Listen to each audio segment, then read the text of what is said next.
Introduction. The study is titled Systematic Theology because it is an effort to apply Scripture systematically to various spheres of faith and life. At the same time, the title distresses me because too often, systematic theology now has reference to a seminary subject taught by a member of the, quote, Theology and Philosophy of Religion department, end quote. As such, it is a separate subject from biblical theology, practical theology, and various other divisions of the subject. This kind of academic dissection and analysis may, perhaps, be necessary. But I wonder, for example, how biblical theology and systematics can be separated. Is it not wrongly dividing the word of truth? Are we not suffering from too much scholarly dissection where the living word is needed? Seminaries, for example, divide biblical studies often into two departments, Old Testament and New Testament, and with some professors, never the twain shall meet. These men will refer questions which connect the Old and the New Testaments to the other department. Some seem more anxious about offending a colleague than speaking plainly about the Word of God. It is a serious mistake to see theology as an academic exercise. The word theology means God's Word. It begins with the presupposition that Scripture is the Word of God, and the duty of the theologian is to understand it and to apply it to every area of life and thought. Theology belongs in the pulpit, the school, the workplace, the family, and everywhere. Society as a whole is weakened when theology is neglected. Without a systematic application of theology, too often people approach the Bible with a smorgasbord mentality, picking and choosing that which pleases them. Then, in the name of Christianity, we have interpretations of the meaning of God the Father, God the Son, and God the Holy Spirit, which are alien to Scripture.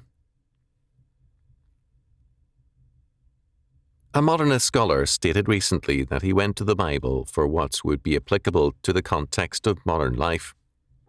This meant that much, if not most of Scripture, was relegated to only an ancient application. This is no different from the approach of evangelicals and fundamentalists who want to limit the Bible to its salvation message. Such a limitation also perverts the Word.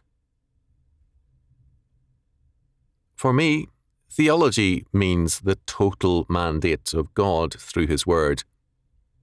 What I have written only scratches the surface. It is an introduction to the subject, and it is written to move men to faith and action. The neglect of theology in our time is in part due to the theologians who have multiplied the various divisions, so that, among the divisions of study have been biblical theology, systematic theology, dogmatical theology, exegetical theology, practical theology, and so on. The areas of study also include such subjects as natural theology and speculative theology. With the invention of so many variations, it is no wonder that both pastors and people have lost interest in the subject and avoid it. Clarity of doctrine and theological precision are essentials, but this does not justify turning theology into an esoteric sphere of studies for scholars. Almost all the contents of this study were delivered orally to Christian laymen and women and discussed with them. In our time, theology has, in the main, left the pulpits for the seminary classroom. The Calvinistic churches retain some theology, but in a frozen and often irrelevant form. Arminian churches have largely abandoned theology, the doctrine of the triune God and His being, word, purpose, and works, to confine themselves to the doctrine of salvation. Humanism sees man as a measure of all things, but its, quote, all things, end quote, is limited to the material universe. For Arminians, all things includes God. They go thus beyond humanism in this respect, in that, for them, the concept of God and his universe is man's salvation. An amazingly man-centered and egocentric view.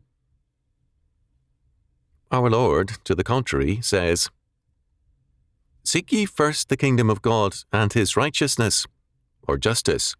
Matthew chapter 6, verse 33. The churches of our time seem to believe that God exists to save man and keep him happy. Theology is therefore only studied as an adjunct to the doctrine of salvation. This turns the world of Scripture upside down. How can anyone believe that God blesses this or feels other than displeased? Are we not inviting God's judgment? Since so many now believe that God exists to serve them, is it any wonder that they also view the church and clergy in like terms? The church and the clergy have, for these people, as their justification, the service of man. They do not hesitate to demand time and effort from the clergy for all their needs, with less concern to give their time, efforts, and money to the work of the kingdom of God. When God's judgment comes justly upon them, they cry out, "How could God do this to me?" Their standard is themselves. Their gospel is, "My will be done by God, the church, the clergy, and all men." Theology is weak today because anthropology and psychology reign, that is, the doctrines of man and of his psyche. But the world is not governed by your or my will and wishes, but by the triune God and his eternal decree. Until we learn that fact and say amen to it, as persons and societies, we shall only gain God's wrath and judgments. Of course, our humanistic age finds the wrath of God a remote concept. It will learn otherwise, because God is God. The devoted work of 2 persons has made possible the typing into a computer, and then the proofreading of this work. Dorothy B., Mrs. R.J. Rushdoony, and Grace, Mrs. Craig Flanagan. Their careful attention to details and calling my attention to statements needing clarification has been important in improving the text. There is more, however. Some areas were covered more specifically and at greater length because they so suggested it. I am deeply grateful. Their help in this work has been a substantial one. I would be remiss if I do not also mention Fred and Janet Mosley. Fred Mosley, September the 21st, 1921 to June the 26th, 1977, a champion of Cornelius Van Til's works, some years before his death, urged me to write on infallibility, and the first section of this work was a response to his request. 2 sections of this work were earlier published separately. Infallibility, an Inescapable Concept, 1978, and The Necessity for Systematic Theology, 1979. Both of these have been used by some professors, and I am grateful to them for their kind appreciation.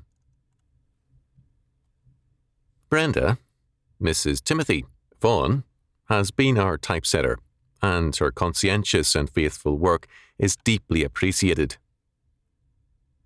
Walter Lindsay has been responsible for important services in making publication possible, along with assistance with the proofreading.